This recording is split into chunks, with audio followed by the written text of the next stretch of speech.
బంగారు నగలు తాకట్టు పెట్టబోతున్నారా? వద్దు. తక్కువ డబ్బులు, ఎక్కువ వడ్డీ. ఎందుకు? సింపుల్గా శ్రీ స్టార్ గోల్డ్ కంపెనీకి రండి. German technology, purity check. Best online రేట్లో అమ్మి 2 minutesలో క్యాష్ని ఇంటికి తీసుకువెళ్ళండి. ప్రశాంతంగా ఉండండి. కాల్ 6366 333 రాష్ట్రంలో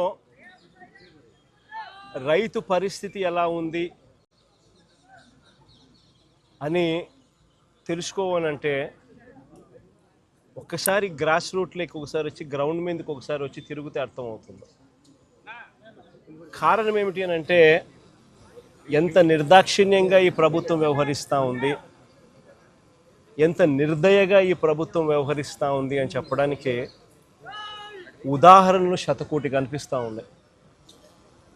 నిజంగా ఈ మోంతా అనే ఈ తుఫాను దాదాపుగా 25 జిల్లాలపై ఈ తుఫాను ప్రభావం పడింది. గోదావరి నుంచి గోదావరి పై నుంచి శ్రీకాకుళం దాకా దాని ఇంపాక్టు, ఇటువైపున చూస్తే కర్నూలు దాకా కూడా ఈ మోంతా తుఫాన్ ఇంపాక్ట్ కనిపించింది. దాదాపుగా ఈ 25 జిల్లాలలో రాష్ట్ర వ్యాప్తంగా దాదాపుగా 15 లక్షల ఎకరాలలో పంట నష్టం జరిగింది. నిజంగా ఎప్పుడు ఊహించని విధంగా ఈ తుఫాను వల్ల పంటలు నష్టపోయిన పరిస్థితులు చోటు చేసుకున్న పరిస్థితులు ఇవి. ఎందుకు ఈ పరిస్థితి వచ్చింది అని అంటే కారణం వరి అన్నది అత్యధికంగా ఈ 15 లక్షల ఎకరాలలో దాదాపుగా 11 లక్షల ఎకరాల పంట నష్టం జరిగింది వరి పంటకి. ఈ వరి అన్నది కరెక్ట్గా గింజలు పాలు పోసుకునే పరిస్థితిలో ఉన్నప్పుడు జరిగిన దారుణమైన పరిస్థితి ఇది. తీవ్రమైన గాలులు, ఆ గాలులతో పాటు వచ్చిన వర్షాలు నిజంగా ఎంత దారుణమైన పరిస్థితి అన్నది చెప్పడానికి ఒకసారి చూస్తే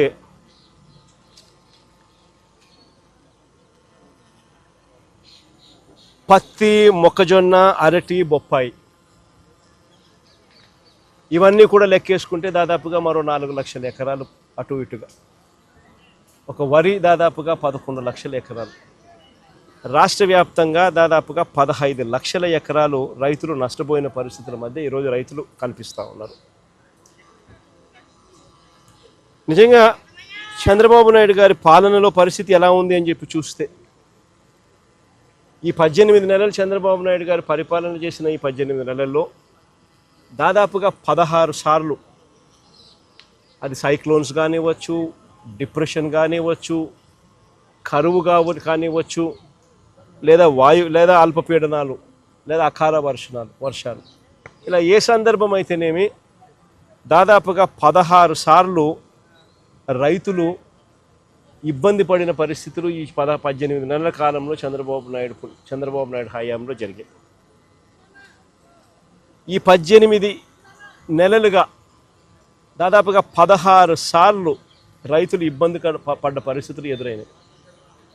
నేను అక్కడే అడుగుతా ఉన్నా, ఈ 18 నెలలుగా కనీసం ఏ రైతుకైనా ఒక్కసారైనా ఇన్పుట్ సబ్సిడీ అన్నా ఇచ్చారా అని అడుగుతా. కనీసం ఏ రైతుకన్నా ఒక్కసారైనా కూడా కనీసం ఇన్సూరెన్స్ డబ్బన్నా కనీసం ఏ రైతైనా చూశాడా అని అడుగుతా ఉన్నా. కనీసం ఏ రైతుకైనా కూడా పెట్టుబడికి సహాయంగా 20,000 ఇస్తామన్నారు, అన్నదాత సుఖీభవ అని ఒక పేరు పెట్టారు. 2 ఏళ్ళకి కలిపి 40,000 ఇచ్చింది ఎంత అని చూస్తే అరకొరగా 5,000. అంటే పూర్తిగా రైతును వెన్ను విడిచారు. 40,000 ఇవ్వాల్సిన చోట 5,000 ఇచ్చారు పెట్టుబడి సహాయం కింద. 2 ఏళ్ళకి కలిపి 20,000. ఇన్పుట్ సబ్సిడీ రూపాయి రాల. ఇన్ని కలామిటీస్ జరిగిన, ఇన్ని ఇబ్బందులు పడినా చివరికి ఉచిత పంటల బీమా ద్వారా రైతులకు ఉచితంగా ఇన్సూరెన్స్ అనేది వైఎస్ఆర్సీపీ ప్రభుత్వ హయాంలో ఏ రైతు ఇబ్బంది పడుకోకుండా, ఏ రైతుకు ఏ కష్టం వచ్చినా కూడా వెంటనే ఆ రైతుకు ఉచిత పంటల బీమా ద్వారా ఇన్సూరెన్స్ సొమ్ము వచ్చేది. అలాంటిది దాదాపుగా చెప్తా ఉన్నారు కథలు. 3.5 ఎకరాలు ఉంటే దాదాపుగా 70,000, 66,000 ఇన్సూరెన్స్ డబ్బులు గతంలో అందుకున్న పరిస్థితులు చెప్పుకుంటా ఉన్నారు, రైతులు గుర్తు చేసుకుంటా ఉన్నారు. అది కూడా ఈ పొద్దు రైతులకు రాకుండా పోయింది. చివరికి ఎరువులు కూడా బ్లాక్లో రైతులు కొనుక్కోవాల్సిన అధ్వానమైన పరిస్థితిలోకి ఈరోజు రైతు వెళ్ళిపోయారు. 263 రూపాయలకు దొరకాల్సిన ఎరువు యూరియా ఏకంగా 500 రూపాయలకు, 600 రూపాయలు అన్నైతే 600 రూపాయలకు కూడా కొనుక్కున్నాడు. అవసరాన్ని బట్టి బ్లాక్లో విచ్చలవిడిగా అమ్ముతా ఉన్నారు. పంట అమ్ముదాము అని చెప్పి చూస్తే ఇన్ని నష్టాలకు ఊర్చి రైతు కష్టపడి పంట పండిస్తే పంట అమ్మాలని చూస్తే ఆ పంట గిట్టుబాటు ధరలు రాని పరిస్థితి.